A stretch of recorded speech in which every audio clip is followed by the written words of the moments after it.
adalah password agar kita bisa mendapatkan tambahan rezeki tersebut atau minimal bertahannya rezeki tersebut. Dan itu rahasia orang jadi kaya, teman-teman sekalian. Banyak orang tidak tahu.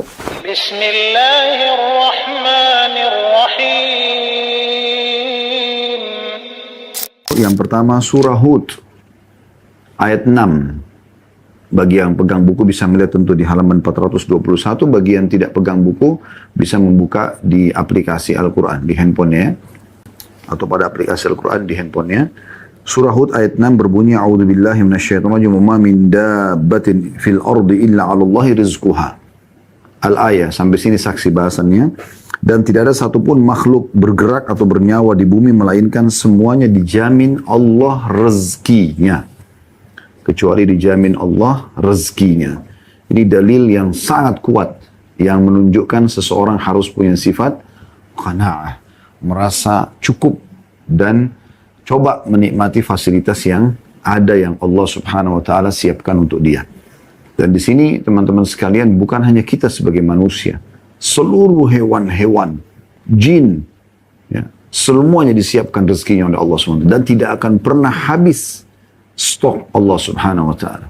Allah akan memberikan rezeki. Bahkan ada jaminan dari Nabi SAW, tidak akan wafat seseorang sampai tiba kepadanya rezeki terakhirnya. Ya, tidak akan pernah kita hembuskan nafas sampai rezeki tersebut, walaupun hanya seteguk air. Subhanallah, Anda sebagai orang tua misalnya, yang selalu khawatir bagaimana anak saya kalau saya meninggal. Renungi baik-baik. Anak Anda itu bukan milik Anda. Anda sebagai suami, sebagai ayah, hanya punya sperma. Melakukan interaksi biologis, sebatas itu saja. Anda sebagai istri, sekaligus ibu tentunya, ya, pada saat sudah punya anak, Anda punya sel telur dan rahimnya.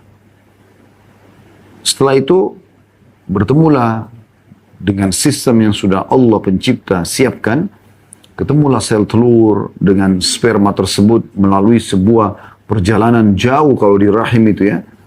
Dengan berbagai macam rintangan sampai akhirnya bertemu dan berbentuklah. Dan itu pun tidak ada campur tangan kita sebagai laki-laki, suami, calon ayah. Dan Anda juga wahai para wanita sebagai istri dan pemilik yang Allah titipkan sel telur dan rahim dan calon ibu. Tidak ada andil Anda sama sekali. Sampai terbentuklah. Kalau Allah ingin terbentuk sempurna. Kalau tidak, tidak. Termasuk juga jadi perempuan dan laki-laki. Setelah dia lahir pun, Anda tidak punya andil apa-apa sama sekali. Cuma melahirkan, selesai. Ya. Selebihnya semuanya ini yang mengatur fungsi tubuh dia, si bayi tersebut, matanya, telinganya, pertumbuhannya, semua adalah Allah Subhanahu wa ta'ala. Jadi kita bukan pemiliknya. Harus punya sifat qanaah, merasa cukup kalau Allah sudah memberikan. Ada satu, alhamdulillah. Allah kasih lagi tambahan dua, alhamdulillah. Allah kasih lagi tiga, alhamdulillah. Kita selalu merasa cukup. Ya, jangan selalu merasa, oh kenapa anak saya begini, oh kenapa anak saya begitu. Lihat orang yang lebih susah daripada kita. Anda yang masih susah hidupnya, ekonominya masih, menurut Anda masih kurang. Coba lihat orang yang lebih rendah daripada Anda. Sesuai dengan sabda Nabi SAW. Lihatlah orang yang lebih di bawah kalian, maksudnya dari sisi ekonomi, maka akan membuat kalian lebih bersyukur. Kalau kita selalu lihat orang yang di atas kita, kita tidak akan pernah bersyukur kepada Allah SWT. Sementara syukur adalah password agar kita bisa ya, mendapatkan tambahan rezeki tersebut. Atau minimal bertahannya rezeki tersebut. Ya, yang sedang kita nikmati. Oleh karena itu, kita harus tahu ini ada qanaah. Dan Allah Subhanahu wa taala sudah tentukan rezekinya. Anak tadi, Anda pun sudah tentukan rezekinya. Di saat satu sumber tertutup, sumber yang lain ada yang terbuka. Bahkan terlalu melimpah rezeki Allah, ada yang kita tidak minta. Cahaya ditangkap oleh mata sehingga mata kita bisa memantulkan kembali dan kita bisa melihat. Telinga yang bisa menangkap suara, ya. lisan kita masih bisa berbicara, mengeluarkan suara, ya, hidung kita masih bisa membedakan bau wangi, bau busuk, tangan kita menjamah, kaki kita melangkah, dan banyak sekali di tubuh kita ini yang Allah mengatakan wa fi anfusikum afala tubsirun. Di dalam diri kalian sendiri tidakkah kalian lihat keajaiban ciptaan Allah di situ? Begitu juga dengan, ya, apa saja kendala yang sedang Anda hadapi, semua itu cuma bagian kecil dari total kehidupan Anda, dan itu cuma ujian yang Allah datangkan. Allah ingin melihat, apakah pada saat saya berikan nikmat dan dia nikmati, dia bersyukur, dan pada saat aku berikan cobaan, dia bisa bersabar menerimanya. Dan umumnya, cobaan itu jauh lebih sedikit daripada, dan lebih kecil dan sederhana daripada nikmat. Ini yang terjadi. Ini yang terjadi. Jadi rezeki sudah Allah subhanahu wa ta'ala tentukan. Kemudian dalam surah Al-Baqarah ayat 273, Allah subhanahu wa ta'ala berfirman, A'udhu billahi minasyaitonir rajim, lil fuqara'i alladhina uhsiru fi sabilillahi la yastati'una darban fil ardi yahsabuhumul jahilu agniya minat ta'affufi ta'rifuhum bisimahum la yas'aluna an-nasa ilhafa. Apa yang kamu infakkan adalah untuk orang-orang fakir yang terhalang, ya, di jalan Allah. Mereka tidak dapat berusaha di bumi.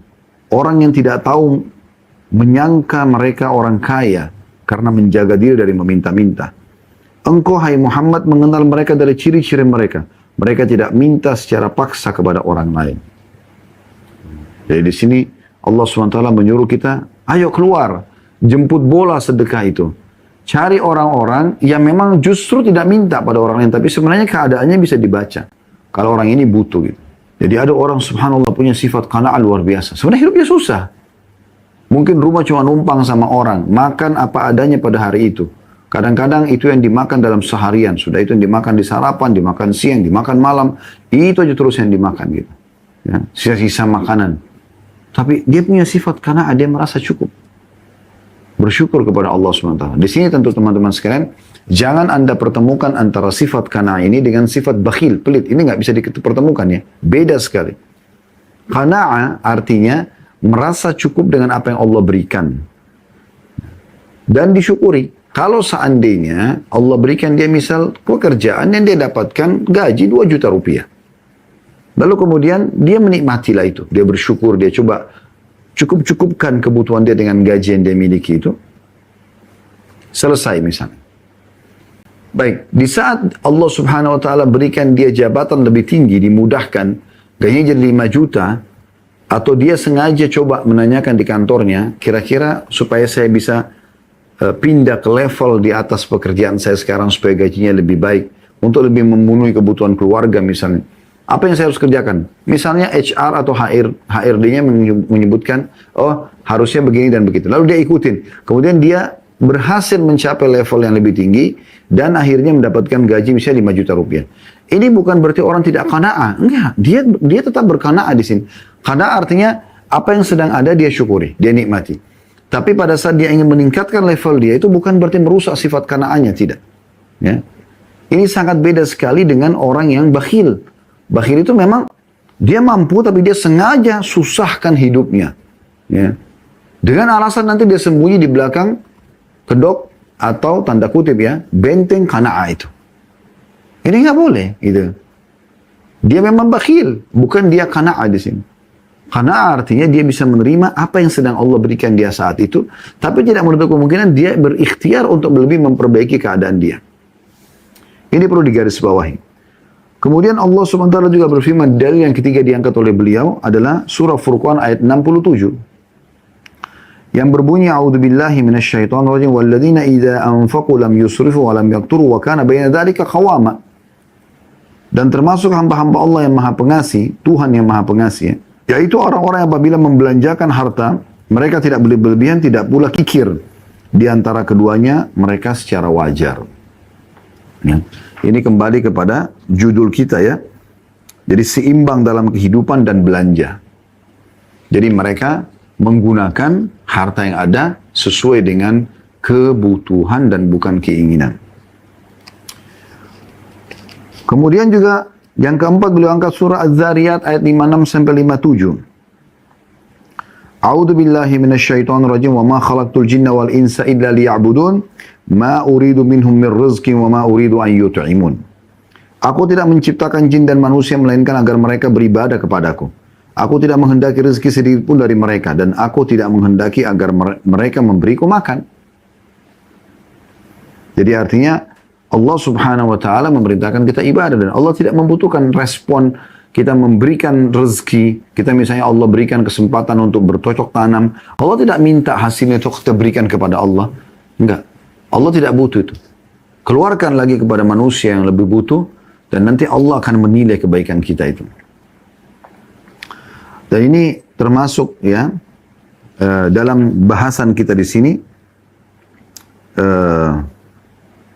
tujuan hidup itu adalah beribadah kepada Allah Subhanahu wa taala dan Allah tidak butuh untuk dibalas dengan ya hasil daripada apa yang Allah telah berikan kepada kita kesempatan untuk berbisnis, untuk bercocok tanam dan seterusnya ya. Kita masuk kepada hadis pertama dalam bab ini untuk lebih merincikan ayat-ayat tadi yang dibahas oleh atau diangkat oleh Imam Nawawi rahimahullah. Hadis pertama urutan 527 dari awal belajar berbunyi dari Abu Hurairah radhiyallahu anhu dari Nabi sallallahu alaihi wasallam, beliau bersabda, "Laisal ghina an kathratil 'aradi, walakinnal ghina 'an ghinan nafs." Kaya itu bukanlah karena banyaknya harta, akan tetapi kaya itu adalah kayanya jiwa. Hadis ini diriwayatkan oleh Bukhari dan Muslim. Jadi kekayaan yang dipandang oleh Nabi SAW bukan melimpahnya harta, tapi justru kayanya jiwa seseorang. Bagaimana memahaminya Ustaz? Begini, orang yang kaya jiwanya itu teman-teman, apa yang sedang ada itu yang dia nikmati dan dia selalu bersyukur. Dia tidak jadikan itu sebagai permasalahan dalam hidupnya. Dan dia tetap berikhtiar, berusaha minta kepada Allah Subhanahu wa taala agar diberikan lebih baik. Bisa. Tamak terhadap rahmat Allah Subhanahu wa taala boleh, bukan dilarang, dibolehkan, gitu kan? Maka ini perlu difahami baik-baik. Kalau orang jiwanya besar, jiwanya kaya, di saat dia susah, tetap dia bisa menerima dan kemudian dia ikhtiar mencari yang lebih baik. Di saat dia kaya, dia tidak akan sombong. Dia tidak akan pelit. Karena yang kaya jiwanya. Tapi kalau harta yang dianggap kekayaan, maka dia akan mencintai harta tersebut melebihi segala-galanya, sampai pada level teman-teman sekalian, dia akan ya, dikuasai oleh harta tersebut. Dia lebih cinta harta itu daripada istrinya, daripada suaminya, daripada anaknya. Semua dikumpulin. Dia begitu bangga melihat rekeningnya yang 10 miliar, 20 miliar. Tapi kita lihat anak-anaknya, istrinya terbengkalai. Gitu kan. Dia lebih bangga ya, untuk melihat tumpukan-tumpukan emas, uang-uang dolar yang dia simpan di safety box-nya. Daripada dia harus menyekolahkan anaknya di sekolah yang bagus, misalnya yang layak, yang memang bisa menjadikan anak itu orang-orang yang berprestasi dan jadi amal soleh buat dia. Maka itu yang terjadi. Orang kalau kaya jiwanya, kita akan temukan segala sesuatunya baik buat dia. Keadaannya susahkah, keadaannya terpenuhikah, semuanya bagi dia baik. Tidak ada sesuatu yang bermasalah buat dia. Nah itu yang dimaksud di sini kekayaan jiwa. Kalau ada orang bisa menggabungkan antara harta yang melimpah dan kaya jiwanya, cirinya itu dia tidak mencintai harta itu. Bagi dia harta itu adalah cuman wasilah, perantara saja. Dia sibuk menginfakkan hartanya di sana sini, bantu orang terus, dia nggak peduli. Ya, dia penuhi semua kebutuhan-kebutuhan, dia lunasi utang-utang orang gitu. Maka itu jiwanya yang kaya. Dan ini bagian daripada syariat Nabi Sallallahu Alaihi Wasallam. Hadis yang kedua dalam bab ini nomor 528 dari awal kita belajar berbunyi dari Abdullah bin Amr radhiyallahu anhu bahwa Rasulullah SAW bersabda, "Qad aflaha man aslama wa ruzika kafafan wa qanna'ahu Allah bima atahu." Hadis ini riwayat Imam Muslim. Artinya, sungguh beruntung orang yang telah masuk Islam. Ini keutamaan pertama. Langsung kita bedah ya. Karena orang yang masuk Islam berarti dapat petunjuk dari Allah SWT. Sebagaimana Allah jelaskan dalam Al-Quran, dalam surah Al-Imran. Ya.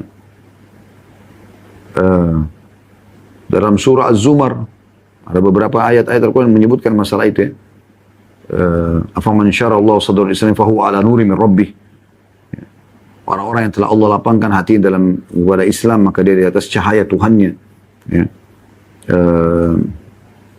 Wa man yabtaghi ghairal Islam dinan fala yuqbal minhu wa fil akhirati minal khasirin. Siapa yang memilih Islam sebagai selain agamanya maka akan ditolak, gitu kan?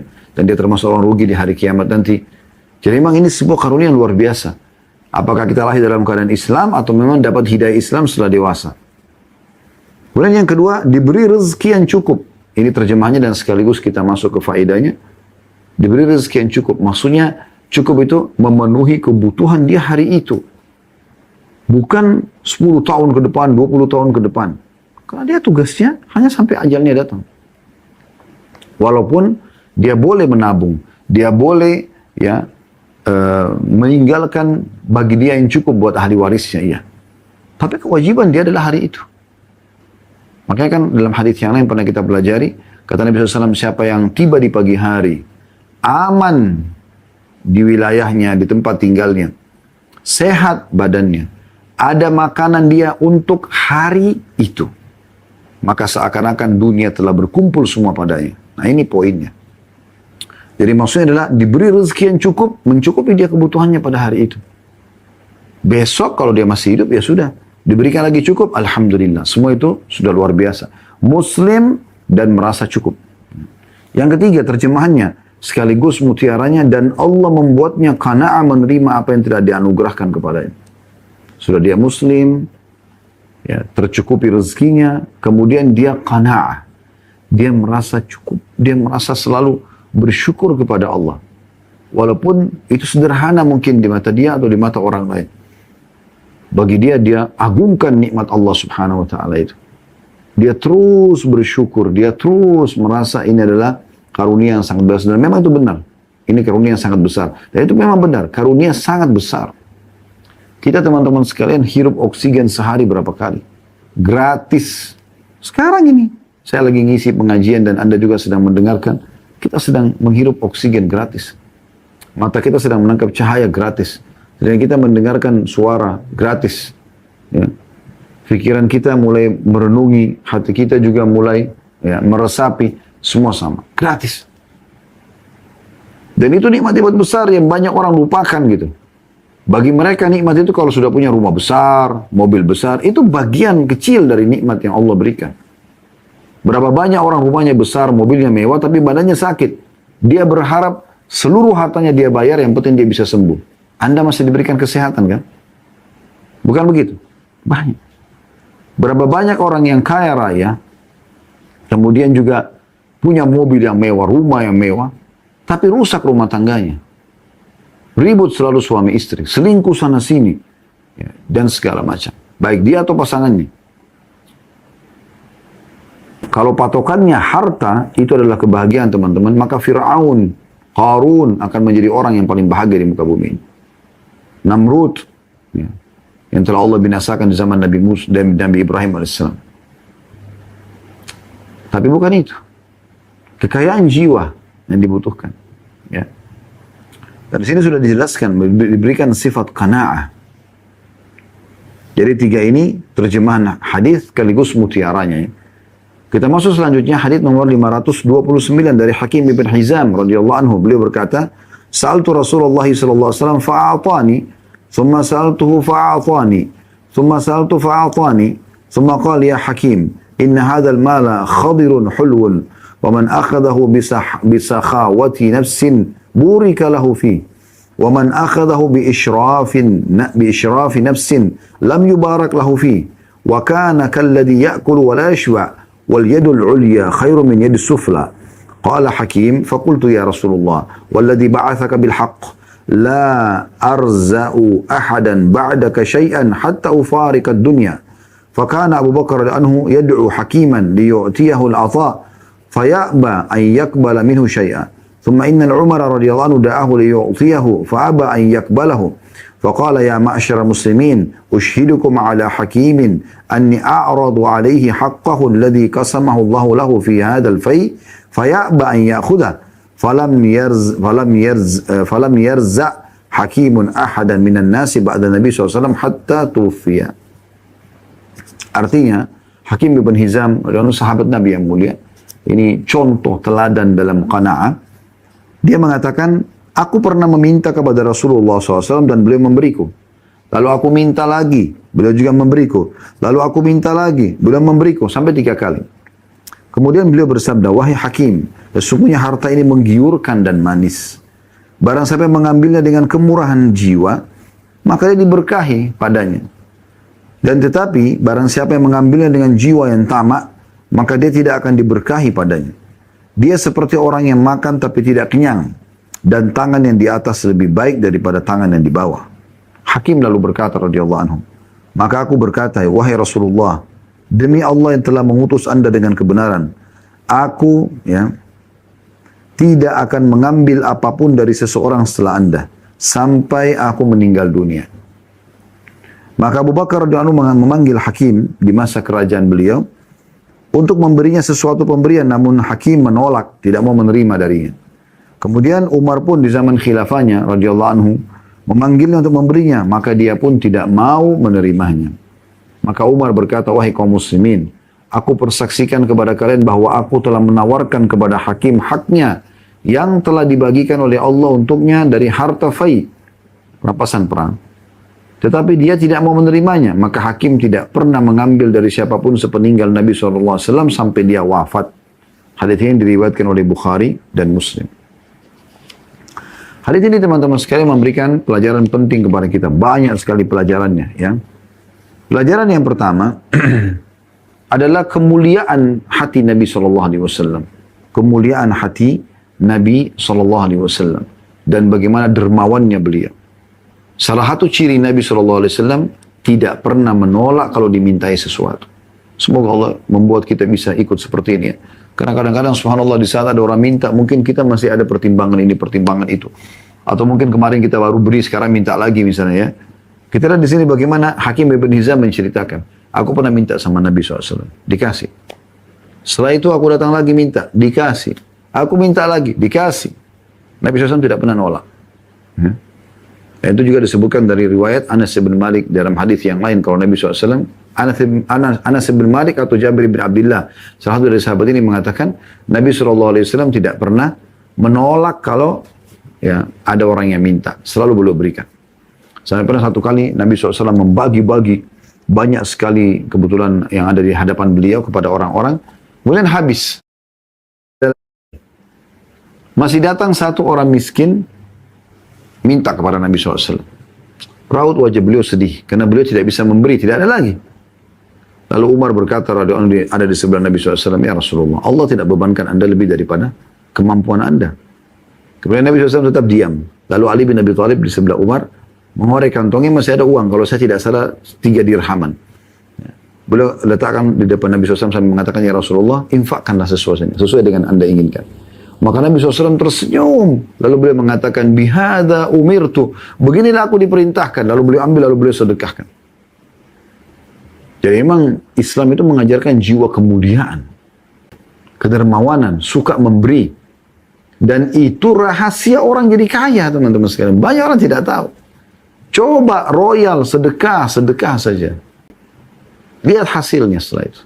Makin besar, makin ikhlas anda berikan di jalan Allah, maka makin besar juga datang respon dari Allah Subhanahu wa Ta'ala. Coba lakukan resep ini.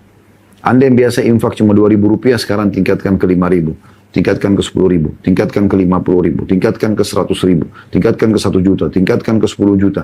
Terus begitu. Coba cari angka yang Anda belum pernah infak. Kalau Anda berinfak. Tidak usah peduli. Kata Nabi SAW kepada Bilal radhiyallahu anhu, hai Bilal, berinfaklah dan jangan pernah takut kepada zat yang maha mulia Allah Subhanahu wa Ta'ala. Artinya Allah Subhanahu wa Ta'ala tidak akan menyia-nyiakan apa yang kau infakkan itu. Maka ini mutiara yang pertama adalah kedermawanan dan kemuliaan jiwa Nabi SAW yang harusnya menjadi suri teladan bagi setiap umatnya dan semoga insya Allah saya orang yang pertama melaksanakan dan juga Anda dimudahkan Allah SWT untuk melaksanakan. Ini resep orang menjadi kaya dan juga mulia di sisi Allah SWT, yaitu suka memberi. Yang kedua, Nabi SAW menggambarkan tentang sifat harta. Harta dunia ini, uang sekarang ya, emas, perak. Itu adalah khadirun hul. Memang dia menggiurkan dan manis. Tidak ada orang ditawarin duit tidak mau. Tidak ada orang ditawarin emas tidak mau. Gitu kan? Walaupun dia harus bekerja banting tulang setengah mati, yang penting dia bisa dapatkan. Ya. Seperti itu. Karena dengan itu kebutuhan dia rasakan terpenuhi kan. Namanya akan harum dia punya pendapatan. Nah, Nabi SAW ingatkan. Ada kuncinya di sini. Perhatikan kata Nabi SAW, ini manis. Menggiurkan dan manis. Dan Nabi bilang, "Faman akhadahu bisakhawati nafsin burika lahu fi." Siapa yang menerima dengan sepenuh hati, ya, kemurahan hati jiwa, maksudnya dia dikasih apapun oleh Allah, diberikan apa, dia merasa cukup. Alhamdulillah, ini rezeki saya hari ini misalnya. Ya, maka akan diberkahi untuknya. Itu kuncinya. Sebaliknya kata Nabi SAW, وَمَنْ أَخَذَهُ بِإِشْرَافِ نَفْسٍ لَمْ يُبَارَكْ لَهُ فِيهِ وَكَانَ كَالَّذِي يَأْكُلُ وَلَا يَشْبَعْ. Dan siapa yang mengambilnya dengan ketamakan, ya cuma segini. Bagaimana caranya lagi supaya saya ini? Wow, terus dia gitu kan. Walaupun dia tidak perlu tahu halal kah, haram kah, yang penting bagaimana caranya dia bisa mengambilnya lebih banyak. Tidak bersyukur kepada Allah Subhanahu wa Ta'ala, maka tidak diberkahi. Artinya sebanyak apapun dia dapatkan, selalu saja merasa kurang. Nabi SAW mengatakan, gambaran orang seperti ini, yang terus tamak berlebih-lebihan, ya, itu seperti orang yang makan dan tidak pernah kenyang. Tidak pernah kenyang. Selalu saja merasa kurang. Maka ini mutiara yang kedua. Artinya, terimalah apa yang Allah berikan dari rezeki itu dengan bersyukur kepada Allah. Sambil, saya katakan tadi di awal pertemuan kita, boleh Anda ikhtiar meningkatkan omset Anda, meningkatkan pendapat Anda, naikkan level, ya, di kantor Anda, level kerja Anda supaya lebih tinggi gajinya misalnya. Gak ada masalah. Tapi terima syukur kepada Allah tentang apa yang diberikan dulu awalnya. Gitu kan? Itu penting. Dan dengan itu Allah berkahi. Nanti walaupun dengan gaji sedikit, cukup. Allah berikan cukup. Allah jadikan cukup. Tapi kalau selalu dengan ketamakan, bahkan ada orang subhanallah diberi, sudah dikasih oleh orang dengan dari kebaikan jiwanya orang itu kasih, dia masih pungkiri. Dia masih anggap kayaknya, kurang nih. Semoga Allah maafkan kalau ada yang pernah melakukan itu ya. Kemudian potongan yang ketiga, Nabi SAW menggambarkan orang kedermawanan kembali ke dalam Islam, keutamaan kedermawanan. Jadi tidak harus kaya dulu baru dermawan. Tapi dermawan itu adalah memang kekayaan jiwa. Dia mau selalu memberi. Apakah dia kaya atau dia miskin. Kata Nabi SAW, وَالْيَدُ الْعُلْيَا خَيْرٌ مِنَ السُّفْلَى. Tangan di atas lebih mulia daripada tangan di bawah. Nah ini perlu digarisbawahi ini. Ya. Jadi banyak orang, subhanallah, mereka tidak faham masalah ini. Mereka cuma mau selalu tangannya di bawah aja terus. Minta terus. Balik akhi dan ukhti. Anda yang memberi. Nabi SAW mengatakan tangan di atas lebih mulia di sisi Allah Subhanahu wa Ta'ala. Lebih ada pahalanya dibandingkan tangan di bawah. Apakah saya tidak boleh minta-minta Ustaz? Boleh, tapi ada keadaan tertentu. Kayak misalnya, Anda sekarang kalau tidak minta nggak bisa makan. Di PHK pekerja, Anda lagi sakit, nggak bisa buat apa-apa kecuali harus mengemis. Boleh, tapi ada batasannya, sampai Anda mampu. Kalau sudah mampu, harus kembali kepada sifat qanaah. Merasa cukup. Udah, nggak terima lagi. Gitu kan. Maksudnya nggak minta-minta lagi. Kalau orang memberikan hadiah nggak ada masalah, walaupun orang kaya boleh menerima hadiah. Tapi yang dimaksud di sini, ada sifat qanaahnya. Kemudian mutiara yang keempat adalah perkataan Hakim yang beliau tangkap di sini dari apa yang Nabi SAW sabdakan, bahwasanya tangan di atas lebih dari tangan di bawah gitu kan.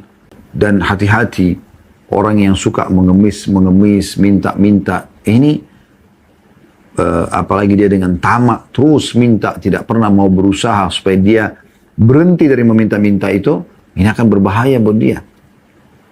Nggak ada keberkahan. Maka Hakim radhiyallahu anhu karena keimanannya yang luar biasa dia mengatakan, ya Rasulullah, dia sumpah atas sama Allah yang telah mengutus Anda dengan kebenaran.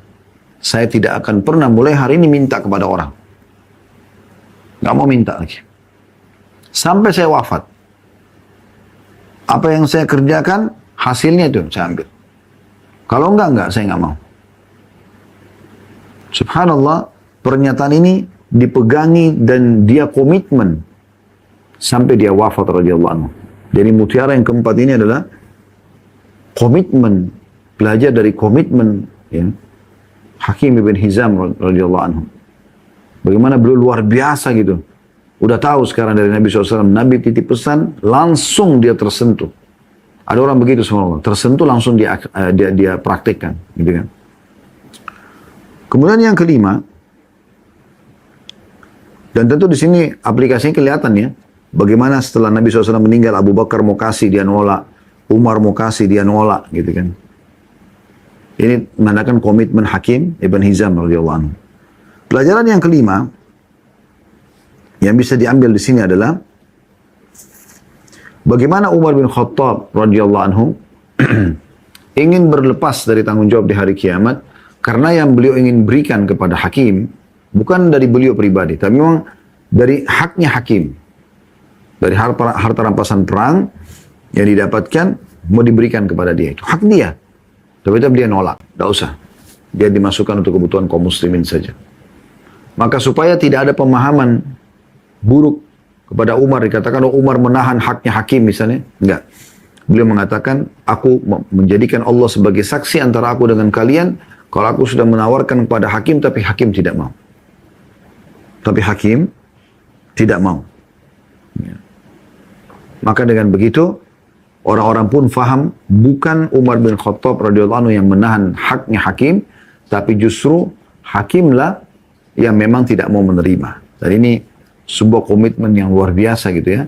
Bagaimana dengan kekuatan imannya dia tidak mau mengemis.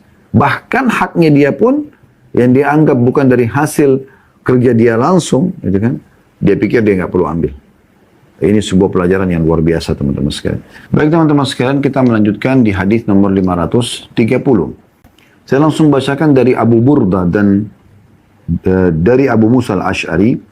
Dari Abu Burda, dari Abu Musa al-Ash'ari radhiyallahu anhu majma'in, beliau berkata, "Kharajna ma'a Rasulillah sallallahu alaihi wasallam fi ghazatin wa nahnu 6 nafar bainama ba'irun na'taqibuhu fa naqibat aqdamuna wa naqibat qadami wa saqatat adfari fa kunna naluffu ala arjulina al-khiraq fa summiyat ghazwatu dhati ar-riqa'i lima kunna na'sibu ala arjulina min al-khiraq من الخرق قال أبو بردة فحدث أبو موسى بهذا الحديث ثم كره ذلك وقال ما كنت أصنع بأن أذكره قال فكأنما كره أن يكون شيئا من عملي أفشاه. Artinya, kami pernah keluar bersama Rasulullah SAW dalam sebuah peperangan. Kami berjumlah 6 orang dengan satu unta yang kami naiki bergantian. Maka kaki kami lecet-lecet, ya, luka-luka. Ada pun nomor 452 di bawah, maksudnya karena banyaknya berjalan sehingga kakinya lecet, atau kaki mereka lecet. Begitu juga kakiku, kata ya Abu Musa al-Ash'ari, lecet dan kuku-kuku pun mengelupas. Ya. Maka kami membalut kaki kami dengan sobekan-sobekan kain. Karena itu peperangan ini ataupun itu dikenal dengan sebutan Dhatur Riqa. Karena kami membalut kaki kami dengan sobekan kain. Abu Burda berkata radhiyallahu anhu, Abu Musa radhiyallahu anhu tadinya menceritakan hadits ini, tapi kemudian beliau tidak menyukainya. Lalu dikatakan, aku sebetulnya tidak ingin menyebutnya. Kata Abu Musa radhiyallahu anhu. Abu Burda mengatakan, sepertinya Abu Musa tidak suka jika sesuatu dari amalnya disebarluaskan. Hadits ini riwayat Bukhari dan Muslim. Baik, kita masuk seperti biasa teman-teman sekalian ke faedah daripada riwayat ini. Yang pertama adalah bagaimana keimanan Abu Musa al-Ash'ari radhiyallahu anhu. Ini umumnya sifat sahabat ya. Mereka biasa menceritakan tentang kejadian bersama Nabi SAW. Namun di saat dia mengetahui bahwasanya dalam penyampaian itu dia merasa nanti bisa membuat ini malah riak, ya, atau mengurangi kadar pahala dia, maka dia berhenti untuk menceritakannya. Dan sampainya riwayat ini kepada kita, ya, itu karena disampaikan oleh Abu Burda yang pernah mendengarkan langsung dari Abu Musa al-Asy'ari. Abu Musa al-Asy'ari setelah menyampaikan sekali, dia menyampaikan dua kali, dia menyampaikan, sudah dia berhenti, dia nggak mau lagi menyampaikan. Dan dia sebenarnya bukan tujuannya itu disebarluaskan. Hanya sekedar memberikan gambaran saja bagaimana satu hari mereka itu mengalami keadaan yang sangat sulit dalam peperangan bersama Nabi SAW sampai pada tingkat karena sedikitnya tunggangan perjalanan juga jauh sampai satu ekor unta itu silih berganti 6 orang. Satu orang dulu di atas, 5 orang di bawah jalan. Kemudian setelah beberapa jarak yang di atas tadi turun diganti dengan orang yang kedua, lalu 5 orang juga di bawah. Begitu terus selanjutnya. Setelah beberapa jarak, maka yang orang nomor 2 di atas turun diganti dengan orang nomor 3. Maka orang yang 1, 2, kemudian 4, 5, 6 semuanya di bawah. Begitu terus sampai orang ke-6, lalu kembali lagi ke orang yang 1. Jadi saking sulitnya mereka pada saat transportasi nggak ada, unta pun butuh istirahat, maka sampai membuat kaki-kaki mereka luka, kuku-kuku mereka bahkan terkelupas, ya. Atau di sini bisa dikatakan copot kukunya, ya. Wasaqatat alfari artinya kukuku jatuh, copot. Jadi saking capeknya jalan gitu. Tapi pada saat itu, ya, kami tetap terima saja. Ya sudah, ini keadaannya. Ini saksi bahasan dalam qanaahnya. Ini keadaannya. Kita mau berkeluh kesah pun tidak ada manfaatnya. Maka beliau pun akhirnya menerima keadaan tersebut bersama dengan Nabi dan juga sahabat-sahabat yang lain. Jadi ini maksudnya qanaah di sini. Karena sudah keadaan begitu, tidak bisa buat apa-apa. Ya sudah, dijalani. Orang muslim begitu. Bagaimanapun keadaannya tetap dia bisa melalui kehidupan di muka bumi ini. Dengan tetap bersyukur, ya, dengan tetap menjaga ibadah kepada Allah SWT, tetap mengontrol diri jangan terjerumus pada yang haram. Walaupun keadaan mereka sulit dari sisi ekonomi misalnya, ya. Atau ada desakan-desakan dari lingkungan sehingga membuat dia jadi tidak bisa maksimal dalam mengerjakan ketaatan. Tetap dia berusaha untuk berada di posisi iman yang sama gitu. Nah, ini kurang lebih yang diambil dari pelajaran hadis ini atau riwayat ini. Jadi yang pertama bagaimana keimanan Abu Musa al-Asy'ari radhiyallahu anhu. Dan yang kedua bagaimana seorang muslim harusnya memang menjaga agar jangan sampai amal yang dia kerjakan justru tersentuh dengan riya atau karena ingin dipuji oleh manusia. Karena Nabi SAW mengatakan al-yasiru minar riya syirk. Sedikit saja dari riya sudah cukup, itu dihitung kesyirikan. Dihitung kesyirikan. Kita masuk hadis nomor 531. Dari Amr bin Ghalib, dari Amr ibn Taglib radhiyallahu anhu, anna Rasulullah SAW utiya bimalin au sabjin faqassamahu. Fa'ata rijalan wa taraka rijalan fabalagahu anna alladhina taraka a'tabu fahamidallah thumma athna alayhi thumma qala amma ba'd wallahi inni la'u'ti ar-rajula wa ada'u ar-rajul walladhi ada'u ahabbu ilayya min alladhi u'ti walakinni innama u'ti aqwaman lima ara fi qulubihim min al-jaz'i wal hala'i wa akilu aqwaman ila ma ja'ala Allah fi qulubihim min al-ghina wal khair minhum Amr bin Taglib atau Amr bin Taglib.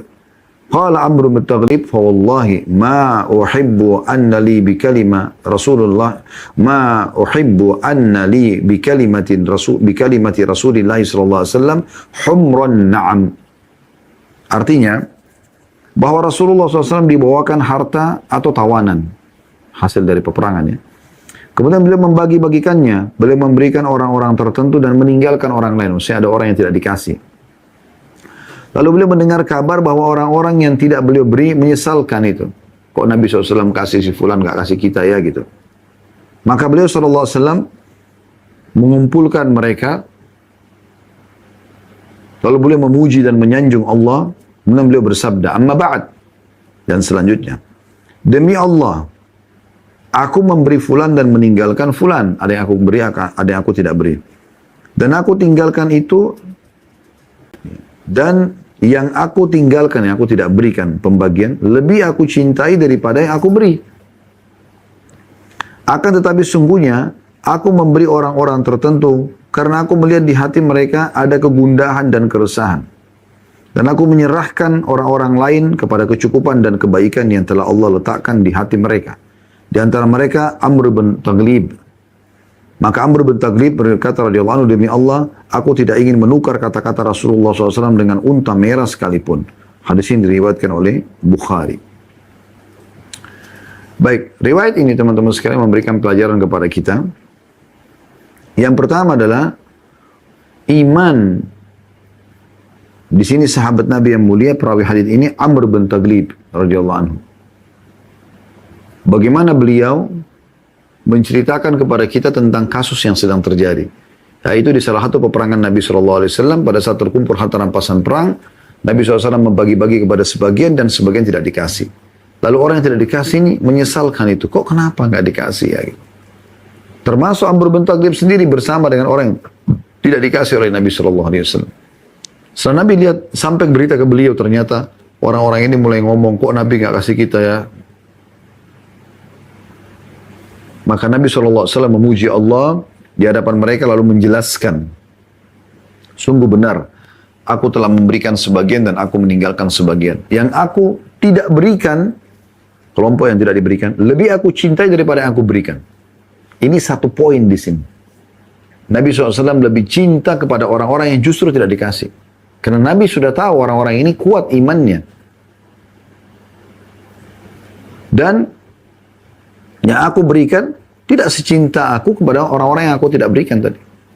Dan perlu kalian tahu, yang aku berikan ini karena aku melihat ada kesedihan yang mendalam dalam hati mereka. Mungkin lukanya banyak di badannya, mungkin ada kerabat dia memang yang terbunuh di situ, ya. Maka itu yang diprioritaskan oleh Nabi SAW untuk menghibur mereka. Lalu Nabi SAW mengatakan, dan yang aku tidak beri itu karena aku sudah tahu sebenarnya dalam hati mereka Allah sudah berikan kecukupan, sifat qana'ah. Di antaranya disebutkan nama perawi hadis Amr bin Taghlib. Nabi SAW sebutkan satu orang nama itu sebagai contoh, walaupun di situ ada beberapa orang gitu. Lalu kata Amr bin Taghlib, setelah itu demi Allah aku tidak ingin sama sekali perkataan Nabi itu ditukar walaupun dengan ya, unta merah sekalipun. Unta merah itu unta yang paling mahal gitu. Jadi artinya walaupun aku tidak dikasih, nggak ada masalah. Karena Nabi SAW sudah mengatakan justru karena Nabi cintai, itu yang pertama. Yang kedua, juga karena ya, Nabi tahu dalam hati ada keimanan dan ada sifat qanaah. Itu lebih mahal bagi Amr bin Taghlib radhiyallahu anhu dan sahabat-sahabat yang mulia ini dibandingkan dengan diberikan harta. Dan mereka bersangka baik kepada Nabi SAW. Jadi ini menandakan imannya Amr bin Taghlib. Ini kita bisa ambil pelajaran. Ya. Banyak orang subhanallah menjelaskan hadis Nabi SAW dan luput menjelaskan tentang keutamaan sahabat perawi hadis itu yang memang dibutuhkan untuk dijelaskan kedudukan mereka. Apalagi seperti ini mereka menceritakan tentang kondisi mereka. Begitu juga tadi hadis sebelumnya, hadis nomor 530 tentang Abu Musa al-Asy'ari yang tidak mau kalau apa yang pernah dia kerjakan bersama Nabi SAW disebarluaskan gitu. Pelajaran yang kedua yang bisa kita ambil, ya, bagaimana orang beriman memang harusnya punya sifat qanaah. Dan itu kalau sudah dalam hati membuat orang jauh dari sifat iri, dengki. Dia dapat, alhamdulillah. Dia tidak dapat, tidak masalah bagi dia. Ya, itu disebutkan di sini. Nabi SAW mengatakan, orang yang tidak aku beri, gitu kan? Karena beliau mengatakan, wa akilu aqwaman ila ma ja'alallahu fi qulubihim minal ghina wal khair. Dan aku tinggalkan, aku tidak berikan orang yang memang Allah sudah tanamkan dalam hatinya kekayaan jiwa, ya, dan kebaikan-kebaikan. Artinya tidak rusak hatinya. Selalu sangka baik. Rasulullah SAW ini berarti baik. Saudara. Rasulullah bukan orang yang buta, bukan orang yang tidak faham. Nabi SAW orang yang sangat cerdas, orang yang sangat sempurna. Sallallahu Alaihi Wasallam. Beliau tahu siapa yang tidak diberikan gitu. Bahkan Nabi SAW itu suka sekali mencari tahu sahabatnya. Bahkan beliau tahu siapa yang tidak hadir sholat berjamaah. Karena beliau tanya, mana si fulan? Kenapa nggak hadir sholat? Siapa tetangganya? Coba tanya informasinya. lalu beritakan kepada kami. Kalau sakit Nabi SAW jenguk, ajak orang lain jenguk. Ya. Atau ada masalah beliau datang untuk memecahkannya gitu. Jadi ini luar biasa ini, ya. Artinya, kalau iman itu sudah masuk ke dalam hati seseorang, maka dunia jadi kecil buat dia. Tidak usah hasad, tidak usah merasa kenapa si fulan dapat, kenapa saya tidak dapat. Tidak perlu seperti itu. Ini memang sudah menjadi sifat juga Nabi SAW. Dari beliau masih sebelum jadi Nabi. Disebutkan dalam kisahnya, bagaimana beliau SAW pada saat masih tinggal di rumah pamannya Abu Talib. Ya. Abu Talib punya anak banyak. Setelah pak kakeknya Abdul Muttalib meninggal, beliau tinggal dari umur 8 tahun sampai menikah. Bayangkan dari 8 tahun sampai umur 25 tahun. Ya. Itu berarti ada sekitar 17 tahun Nabi SAW tinggal di rumah Abu Talib. Sampai Abu Talib perhatikan kalau istrinya lagi siapkan makanan, anak-anaknya pada berebut semua. Nabi SAW ada di pinggir, gak ikut-ikutan berebut. Makanya Abu Talib mengatakan kepada istrinya, khusus Muhammad siapkan sendiri. Karena dia tidak berebut sama mereka. Memang ada sifat seperti itu. Tidak merasa, oh kenapa saya harus berebut-rebutan, kenapa saya harus merasa cemburu dengan orang yang telah mendapatkan dan saya tidak dapat, tidak seperti itu. Boleh minta kepada Allah Subhanahu wa taala, minta diberikan, tapi tidak merasa iri dengan apa yang telah diberikan oleh Allah Subhanahu wa taala kepada orang lain. Dan ini akan membuat kita selalu tenang. Kalau tidak kita akan selalu sibuk, kenapa dia lebih gagah, kenapa dia lebih putih, kenapa dia lebih tinggi, kenapa dia lebih kaya, kenapa dia lebih cantik, kenapa dia lebih pintar. Nah, kita bersyukur kepada Allah Subhanahu wa taala, doakan dia supaya Allah berikan kelebihan, dan juga kita minta diberikan oleh Allah SWT, tidak ada masalah. Itu dibolehkan asal tidak ikuti dengan rasa iri yang berharap hilang dari orang tersebut.